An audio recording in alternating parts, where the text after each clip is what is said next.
East facing ಬರುತ್ತೆ. Chamarajanagar registration. ಈ ತಾರ್ ರೋಡ್ಗೆ ಅಟ್ಯಾಚು.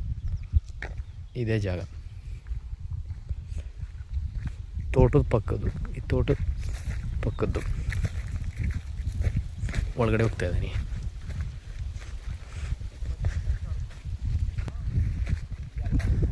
ಪ್ಲಸ್ ಪಾಯಿಂಟ್ ಏನು ಅಂದರೆ ಸರ್, 3 ಎಕರೆ RTC ಬರುತ್ತೆ, 3 ಎಕರೆ ಒತ್ತುವರಿ ಬರುತ್ತೆ.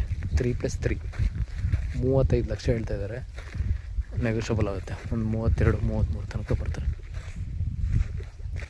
ನನ್ನ ಕಾರ್ ನಿಂತಿದೆಯಲ್ಲ, ಇದೇ ತಾರ್ ರೋಡು. 3 ಎಕರೆ RTC, 3 ಎಕರೆ ಒತ್ತುವರಿ ಖರಾಬ್. 3 ಎಕರೆ ಇಸಿ, 3 ಎಕರೆ ಖರಾಬ್.